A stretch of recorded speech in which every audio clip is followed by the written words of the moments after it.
Welcome to Houston Sports Talk with your host, Robert Land. Thanks for checking into the best Houston sports podcast. Robert with Sports Radio 610's Shaun Bijani. And if you're a newbie, welcome aboard. 45 years in journalism between the two of us. So you're in very good hands. And later in the show, the Coogs open with a W. And in just a sec, the Astros with some rare September drama. So some good stuff coming up. But Shaun, the Texans came out with their unofficial depth chart. And tell me how you interpret the Texans starting offensive line for Sunday based on it. Is it Jared Patterson at center, Josh Jones at left guard, and George Fant at right tackle? Or is it Jones at right tackle, Patterson at left guard, and Kendrick Green at center? How do you see it? Ooh, yikes. I don't think it's any one of the ones you just mentioned. To be honest with you, George Fant's been the right tackle since Titus Howard went out.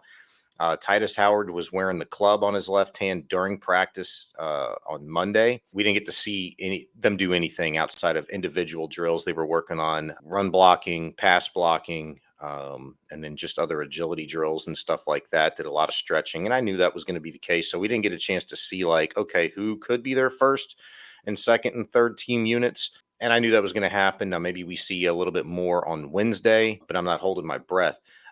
Titus Howard in the locker room was wearing nothing. He left off to his meetings with not even his left hand wrapped. Titus is a gigantic human being to begin with. I didn't notice any abnormal size to his left hand in terms of like swelling still being prevalent.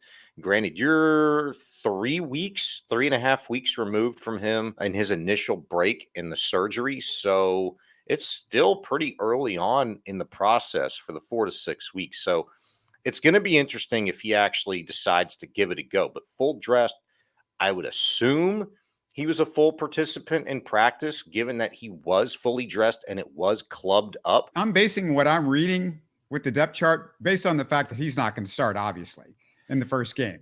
You would have to base it on that. So that's what I'm saying. If he doesn't start, then here's the thing. Josh Jones is listed as the number 2 right tackle. So you would think, well, he starts, but he's listed as the number 1 left guard on the depth chart. And that's where the real confusion is for me, because here's the deal.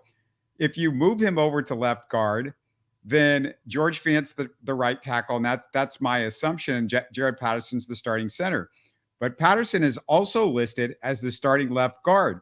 So if you go, okay. No, he's listed as the starting center. The number 2 left guard behind Josh Jones. So you would assume if Jones is playing right tackle instead of Titus Howard, then it's Patterson moving from center to left guard, and then you're moving Kendrick Green. So I guess the question I've got for you is, what are you comfortable with and what do you think is going to happen? I'm comfortable with, and what I think is going to happen is pretty synonymous. I'm thinking Laramie Tunsil left tackle, Michael Dieter left guard, Kendrick Green center, Mason at right guard, and Fant at right tackle, with Jones probably spelling Fant at right tackle. And I'm basing that off of like what they're most comfortable with and what I think the Texans believe they're best at. The depth chart doesn't mean a darn thing to me at this point in time, just because we haven't seen it. You know what I'm saying?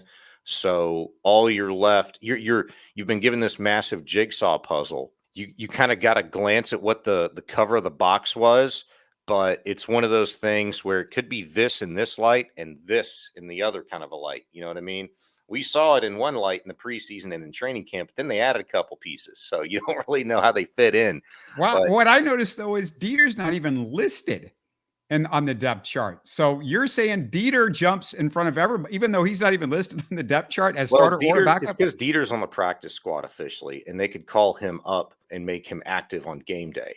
John Mechie's listed as the 3rd wide receiver on the depth chart. I don't think that dude's active on game day. He hadn't practiced, so why the hell are you going to make him active? I think Steven Sims is going to be that 6th receiver. But if you bring Dieter up, don't you have to drop somebody? Whereas Mechie, you can just move him to the inactive list. You're saying Dieter's practice squad, so that means somebody's got to come off the roster, right? Yeah, and maybe it's Dare and Gumbawale. Maybe it's John Mechie. Maybe it's Brevin Jordan. I don't know. I mean, your guess is as good as mine. I guess Alex Austin, could be another guy. Neville, I don't think they'd take Neville off. They like him on special teams. Yeah, I mean, I think one of those four guys that I just mentioned, that would be your candidate.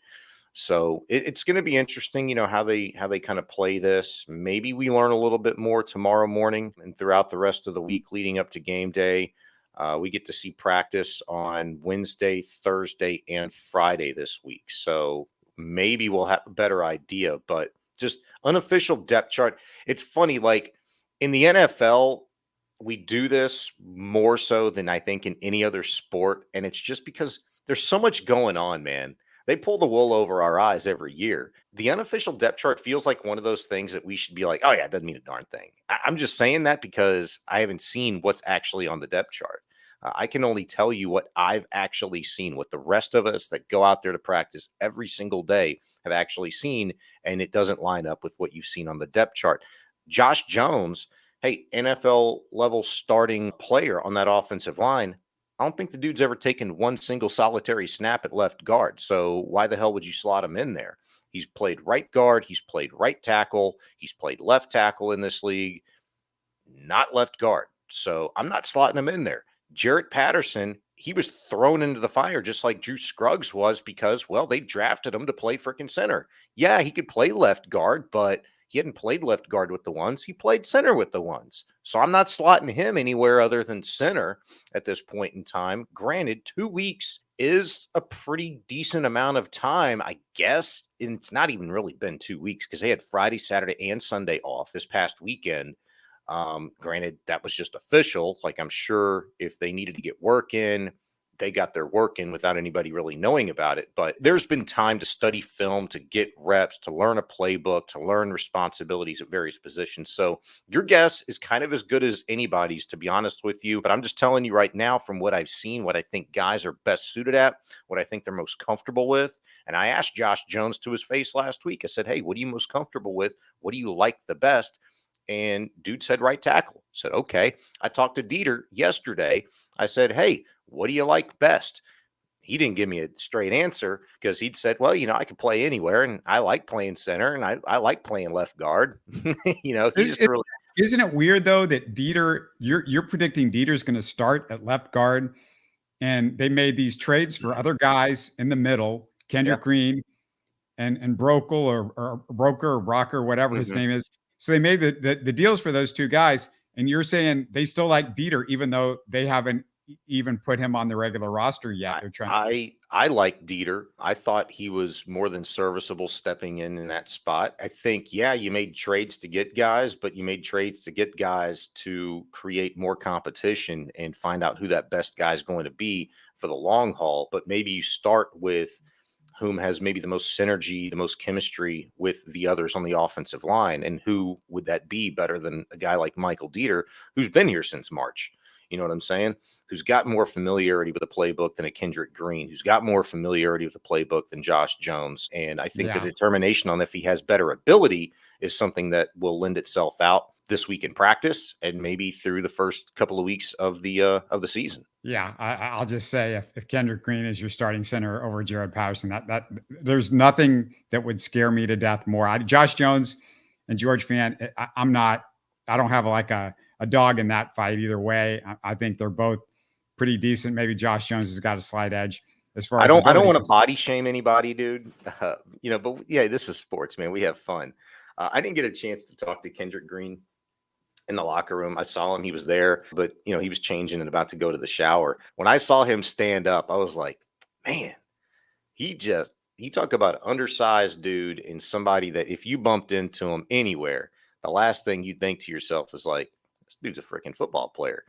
And I thought back to the very first time that I met Casey Hampton, former nose guard for the Pittsburgh Steelers. I went to the visiting locker room one time when the Steelers were in town years and years ago. And I'm standing, me to him, I mean, right in front and center. I'm interviewing him along with everybody in the scrum. And I'm thinking like, man, this looks like a dude that I might bump into at like the bowling alley, that's just like some badass on Friday nights. Like last thing I'm thinking is a perennial Pro Bowl nose guard in the NFL. But this is Casey Hampton, listed at like 6'1", and he was like maybe 5'9". Maybe. I'm 5'8" in shoes, man. And I just remember thinking like, whoo. And I thought the same thing with Kendrick Green, but very short arms too, right? He's got like some of the shortest arms of any I offensive don't know. lineman. I don't know that, but I mean, if you do, then cool. I wouldn't discount it. I just know that Nick Caserio, D'Amico Ryans did actually address a Kendrick Green question yesterday. He didn't last week because the physical wasn't complete yet. And I asked him and he just totally glossed over that. But somebody asked him yesterday and he'd said, hey, look, they like him because he's athletic. He's powerful. He fits the scheme better here than he did in Pittsburgh. All of the kind of same rumors, rumblings that we'd heard when the trade was initially made. So I think, it's just kind of TBD. We'll wait and see. But there is a reason that they made that deal for, a 5th round pick in 2024 or 25, whatever it is. We'll have to wait and see on whether or not we can crush him for it or not. But right now it was made by necessity and we'll see if he can add anything. Yeah, it's just weird. Somebody brought up, I can't remember who it was, but I saw somebody brought up the fact, could you have just traded Kendrick Green for Desmond King? That way you didn't even have to give up draft pick. Yeah, just that made no sense. And I to me, that is one of those deals that Caserio has made that I'm just like, I don't know if I don't really know if he knows what he's doing sometimes. And Josh Jones is somebody that I thought, okay, that's more worth it. That's a tackle. Yeah, but hold on. Round. I mean, that is a good point. I mean, we can spend a couple minutes on this, right? Explain to me why that couldn't have happened. Why one of your best guys in the secondary, a veteran, versatile guy who can return kicks and punts for you, showed his versatility, graded out well according to Pro Football Focus last year, whether he was playing nickel, corner, or outside for the Texans, which he did both a lot last season. Why couldn't you, if you felt like, hey, you know what, we're good without Desmond King, why couldn't you trade him and get a player that you also needed in return and maybe a late round draft pick? Maybe you get an extra 5th in which you gave up for Kendrick Green. You get the player and your pick and you just trade a player that you didn't want anyway. Why couldn't that have happened? I don't understand that. Yeah, I heard Caserio on 610 this morning on your station, and he was asked about the guys that they picked up, and he was asked about specifically Desmond King, and I felt like he sort of walked around it. Mm-hmm. And what the question I wanted to ask him, if I was sitting there and wanted to ask him something is, look, you made the decision not just to get rid of Desmond King because you didn't think he was good enough, but you got a guy to replace him that was a 7th round pick, and it was somebody that you literally had to pick up, off waivers, in Alex Austin. So that was the confusing thing. And I tell you, Shaun, they're not replacing him theoretically with Alex Austin. They've got Tavier Thomas and Graylin Arnold, both of which they like a lot. But the roster spot, I'm specifically talking about that roster spot. And the thing is Caserio, I listened to him. It is the most frustrating listen ever. He didn't tell you anything. God bless you guys for, trying to talk to him on a regular basis. But Caserio, there's nobody that just talks in circles for 2 or 3 minutes, can be more boring when he talks. I mean, if you ask Caserio what his favorite color is, I assume it's like brown or gray. Caserio's favorite ice cream is probably vanilla. He is boring. I told Pendergast the other day, we were discussing this and I was like, man, he just never says anything. And, Sean's like, yeah, I know it's tough, and I'm like, here's what you need to do. Like, whatever you actually want to know, like, ask your question. He'll give you the answer, which is, as we said, just talking in circles kind of a thing. But then, like, your follow-up should be like, yeah, cool story, bro, but why didn't you trade Desmond King? Just ask him point blank, like, and just see how that goes. And it's not going to happen, but And that's probably why, Caserio is not ever going to come on with me hosting because You're not going to get a straight answer from him, but you got no. to say to Caserio, look, I've got to ask you this because everybody's going to want to know this answer. You can say, I can't really talk about it, however you want to Mhm. address it. But these are questions that people want to know and people are kind of curious about. I don't know. It's hard for me to believe that somebody like Nick Caserio, when I listen to him, is some brilliant mind NFL wise. I don't hear it. He doesn't give me answers that make me go, man, this guy's a genius. I can sense Well, it. but you know what? I mean, I get it. He's obviously a very smart individual, but they don't have to tell you a darn thing in a press conference at all. It ultimately doesn't matter. It would certainly play better if these moves were, home runs. And in football, you don't get those answers right away a lot of times that you do maybe in other sports. You're going to see the fruits of your labor sometimes maybe the night of. In football, it's a wait and see kind of a thing, weeks, months, maybe years down the road, definitely with the draft. But that is one of the most mind numbing, frustrating things, particularly about Caserio, is that these moves, if it's a trade up or a trade down for a pick, or if it's just a nondescript trade when you're behind the 8 ball like the Texans are with the offensive line situation, you just got to wait and see. You don't know if it's a home run or not because hell, 3 weeks ago they were trotting this dude Kendrick Green around like a fullback. And again, I took a look at him in the locker room and I'm thinking like, holy smokes, dude, I remember what Vontae Leach used to look like. You don't look like no Vontae Leach. I remember, what I know what freaking Dalton Keene looks like. They used him at fullback. I know what Andrew Beck looks like. Yeah. You don't Yeah. look like any of these dudes. Yeah. That's what the Steelers were doing with him because they were trying to Yeah. figure out But you how don't to. look like an offensive lineman either, man. I Yeah. remember,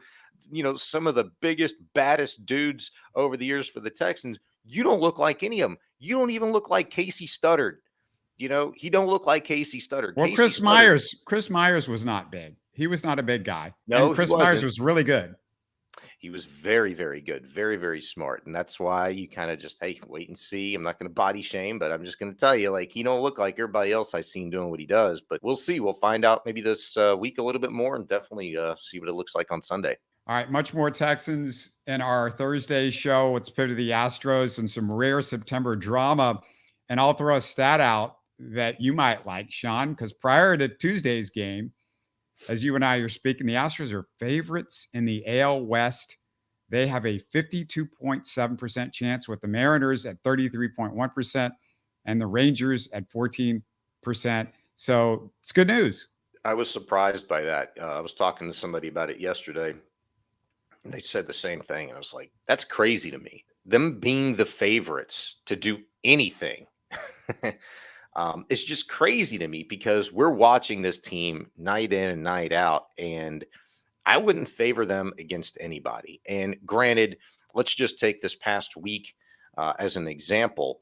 Nobody wanted it. Nobody took advantage of the opportunity to step on the throat, if you will. The Mariners and Rangers both lost their respective series. The Astros got swept, and for the 4th time in a month, they'd had an opportunity in which they were either trailing the Mariners or the Rangers by at least a game to make up ground, to enter into a tie, to take a lead within the division, and they failed to do it. They'd lost 13-5, they'd lost 8-2, they'd lost 17-1, and now this latest time you get flat out swept by a New York Yankees squad that was playing 3 rookies. And at one point in time, I think it was Friday night, it was the game which the Astros only mustered 4 hits.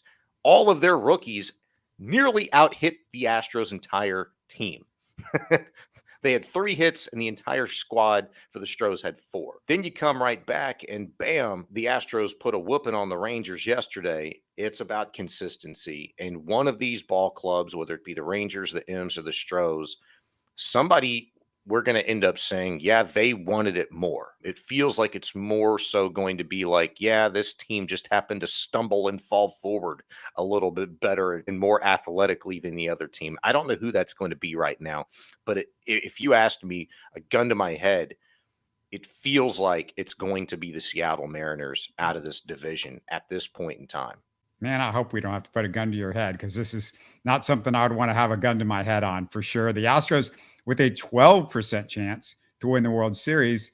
as the favorite to come out of the American League, believe it or not, which is At bizarre considering. 12%, that's the favorite to come out of the American League. Yeah, they are Goodness. the favorite to go to the World Series out of the American League. I knew it was a favorite, but at 12%, that's low. Like, that's really jumbled up. That's no faith in the Baltimore Orioles, maybe rightfully so. Well, because King's in 12% there, to but win the World Series is basically what I'm talking okay, I about. see. Well, yeah, that's fair too, because I'm sure it's a pretty lofty number with the Braves and Dodgers on the other side. Yeah, they're the third best, and obviously the Braves are a prohibitive favorite at this point. Starting pitching for the Astros, it's hard to believe they can make it through 3 rounds. We've talked about that before. And then we got to go back to this, and it feels like I feel like a broken record, but Dusty Baker, it's just I don't know if he knows that we're out of spring training yet. He continues to make these bizarre decisions, and of all the strange Dusty decisions recently, Sean, my quietly most annoying because it's so consistently nuts to me. Jose Abreu in the lineup continues to bat in the 6th spot or in the 5th spot or whatever. He's the second worst hitter on the team behind Maldonado. And when I say second worst hitter on the team, I'm talking about he's behind Jake Myers. This is a guy that he stunk. And Dusty can't tell me back of the baseball card because the back of the baseball card this year, we're 5 months in. It's over with. The back of the baseball card is set. Does he think he's going to hit like 1,300 OPS the rest of September and get his his OPS up into the 700s or something like that? And even that's not great. I don't know. Maybe he does. I think he said as much the other day. Like, if the guy has a good month, then all of a sudden you're forgetting about, March, April, May, June, July, August. Like, holy smokes, man. You telling me you're going to forget about half the damn year? I don't think so. I guess we could. The guy just goes on an absolute tear, but it's not likely. Man, I'd never heard a manager talk about like projected numbers before. I'm not like a podium guy that I got to see what he's saying after the game. More times than not, I do listen to the audio that I'm emailed, but when they're on the road, I don't hear a lot of it. And I heard, man, the projection talk the other day, when he pinch hit John Singleton for Chas McCormick, and that just blew my mind. Well, he was bringing up the projection of what John Singleton has done in 20 games. You've seen Chas McCormick for 2 years be clutch. You've seen Chas McCormick be all-star level hitter all this year. But it depends on what numbers you want to look at. Like, okay, what's his projected numbers against a guy that throws this pitch? I could look at those numbers. What do we know though? I'm saying, what do we know about John Singleton? He's pitched against that pitch again. How many times? I mean, it's a joke. You know what we know about John Singleton is he's been terrible. Yeah, he's not a good hitter. Yeah, you could say that. I mean, but I give you a little bit more context. While I said, you could look at different numbers and they might tell a different story. It's about sample size. And from John Singleton, for what he's been since he'd been with the Astros versus what Chas McCormick has been with a much larger sample size, numbers that you could project on that if he stinks against a guy that throws a sinker or a slider or a two-seam, whatever Clay Holmes was spinning the other day that they didn't feel like matched up well with McCormick. I'll tell you this, in games late and close in which the Astros are within a run, Chas McCormick is like a 303 hitter. John Singleton in games that are late and close within a run or with even 2 runs, I think even within 3 runs, I looked at this the other day, John Singleton is an 073 hitter. The dude, as you said, stinks. So what do those projections look like? What do the projections look like when you have a guy that has already been in the game because he started the game, gotten 3 at-bats, had already had a hit, had already been on base, had already got a feel for the game? How hard is it? Ask any player in Major League Baseball history how freaking hard it is to come off of the bench cold, regardless of what your projected numbers say against one freaking pitch. How hard is it to come off and execute? And then for that dude, and I don't have anything against John Singleton, but come on, bro. 9th inning, you're down a run. You have got to swing the bat, and he doesn't get it off his shoulder, gets called out on strike 3. That can't happen. That, in and of itself, is inexcusable. John Singleton, honestly, John Singleton doesn't deserve to be in the majors at this point because outside of the 2 home runs the first game, he's been bad. He was bad in Milwaukee. There's no proof that he can do anything. And the other part about it is he doesn't play anything but one position. He doesn't play that position great. You can bring up a Joey Loperfido who can play multiple positions for you off the bench and who's had great minor league year this year and kind of a breakout year. But it would be worth it to give that guy a shot. I don't think he's on the 40 man, so it might be worth getting him up. But you can take Singleton off, of course. That's a way to get him up. But yeah, John Singleton doesn't deserve to be out there. And he does, look, Dusty, I want Chandler Rome to just ask you next time, hey, brother, you hate Chas McCormick. Quit lying to us. Like you tell me you don't hate Chas McCormick.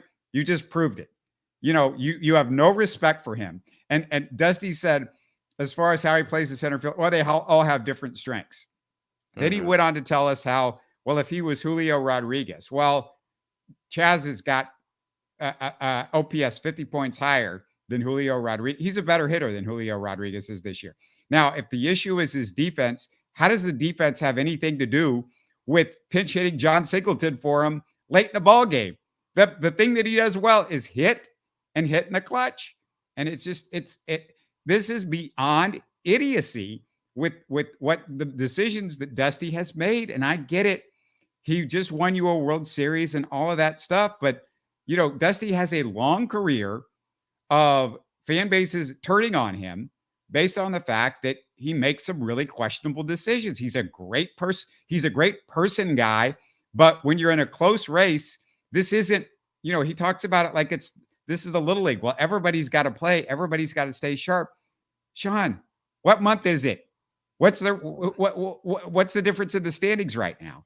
Everybody's got to play. Everybody's got to stay sharp. Okay, fine. I get it. But that doesn't mean you have to change your lineup every single day. Guys can get work in, stay fresh in other ways. It happened for, 2 centuries prior to 2023. I look at the lineup today and you go Altuve, Pena, Alvarez. Cool. Bregman, Tucker. Cool. You got Abreu in there. You got Chas in there. You got Dubon. You got Maldonado. Where's Yainer Diaz? A night in which Framber Valdez is on the mound. Fine, I get it. Whatever. Go with Maldi catching. I'm cool with that. Get Abreu's butt out of there. Put Yainer in there. The lineup is good enough to overcome the shortcomings of Maldonado. And we talked about this. It's pitching. It's advanced stats. All these things, the situations. But every excuse that you hear from Dusty Baker and these guys, they're not tangible things that, fans have or even care to have at the ready to make it an easily excusable decision if it doesn't work out in their favor. Don't talk to me about all these, XYZ plus numbers and this, that, and the other thing. I don't care about all that stuff to a certain degree. At surface level, we know who should be out there, who your best players are. Yainer is one of them. And I could hear an argument that, if Yainer was catching every single day and putting the wear and tear on his body and doing that, then the projected numbers look probably a little bit different offensively for him if he's catching every day versus, playing first and then DHing and then maybe catching a day or two a week as he is now. But aren't his numbers better when he is catching? Aren't his offensive numbers better? I mean, but you're missing wear and tear. Yeah, maybe. I don't know. I mean, I don't have these no, memorized. They are. No, okay. They are. Hold on. They might be, but you're missing my larger point here. And I don't want to die on this hill right now. I'm just saying every day, okay, maybe his numbers are better right now when he catches, but he doesn't catch every day. I'm just saying if he was catching literally every day, his projected numbers probably look a little bit worse.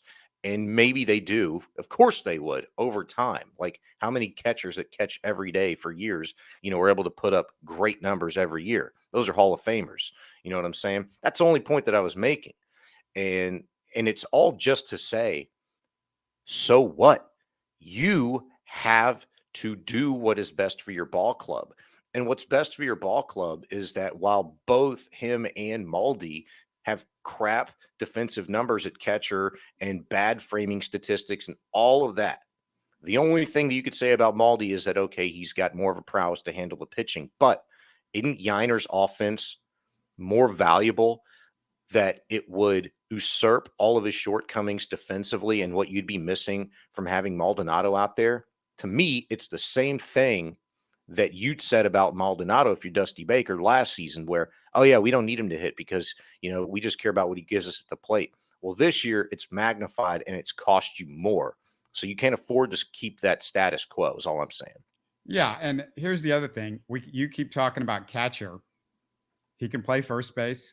He can DH. And that's where he needs to play right now. That's my point. You got to get Abreu's bat out of the lineup, get him out of the lineup, and put Yiner at first. There are 3 spots to put him in, and it seems like Dusty has a problem finding a spot to put him in, which is just beyond a joke. Let's get to your Cougars, who won their opener 17-14. But, Shaun, they had fewer yards, fewer first downs, and the rush defense looked like the Texans. They gave up 200 yards in rush defense. The 3 third quarter interceptions, it saved their butt in this game.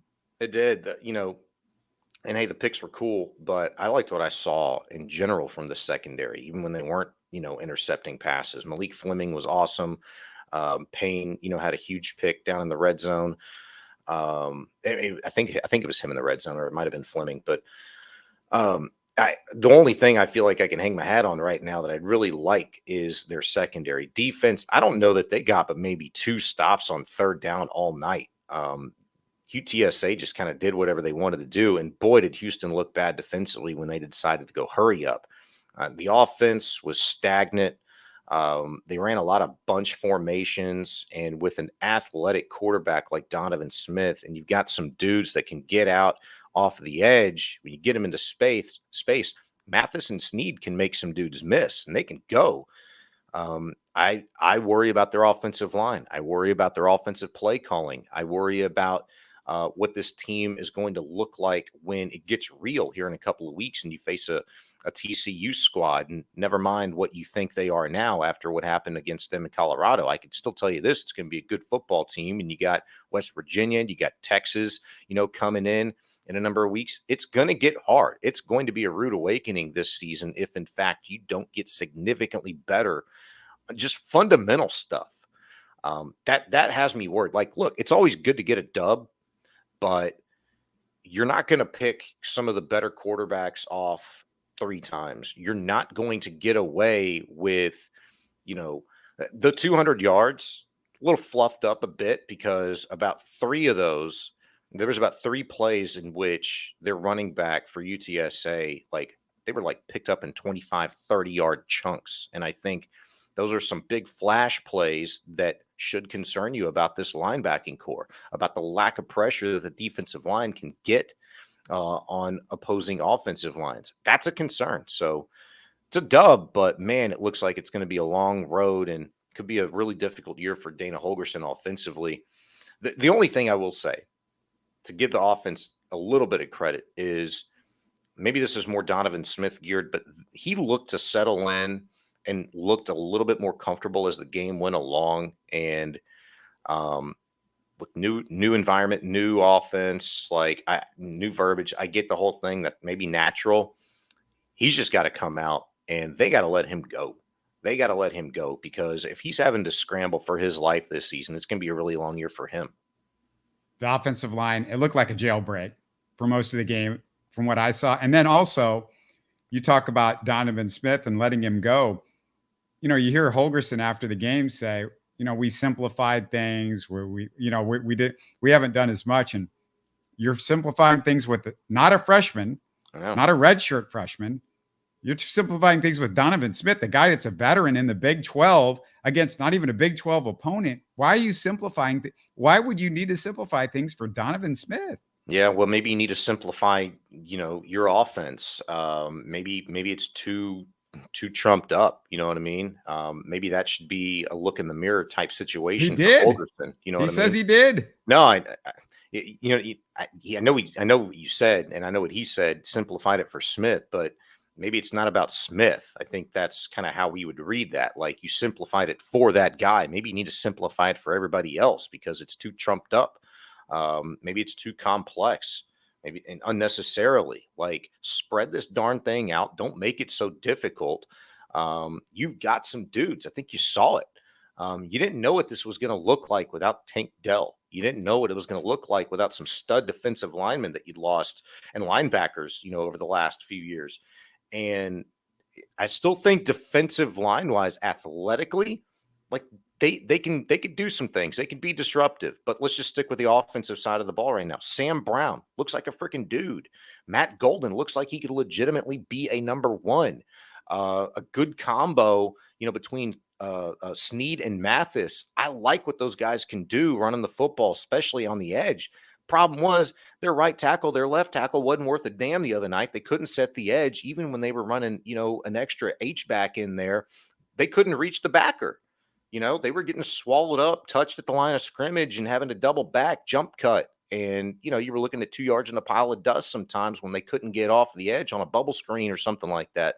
Brandon Campbell looks like a pretty good, solid dude as a third down back. But I mean, hell, how many situations were the Cougars actually in the other night where he'd come in handy, where you were looking at third and shorts, where you could have him out there? I almost wanted to put his butt out there as an extra tight end off the right side and say, hey, give it to Snead. Let him get up and go. Put his head down and go. Holgorsen, if we're going to see it, maybe we see it against Rice. But hell, even Rice was kind of annoying to a Texas team the other day that they hung around in the first half. Hell, I think it was 13-3 early third quarter before Texas finally decided to do something. They didn't look terrific either. 37-10, Texas being, almost a top 10 ranked team in this country. I think, what were they, 11 coming into the season right now? Hell, they should have beat the brakes off of Rice. They got a lot of new coaches, a lot of new faces in that program. That damn thing should have been 57-10 in the first half. So Coogs got a long way to go, and Holgorsen's got to figure it out right now because I think Donovan Smith is really freaking good. I almost feel like they were holding them back. Yeah, I'm worried that the biggest victory that the Cougs will have this year is the uniforms. And by the way, they look sweet. I mean, don't get used to it. I think they're going away. I think it was a one and done kind of thing.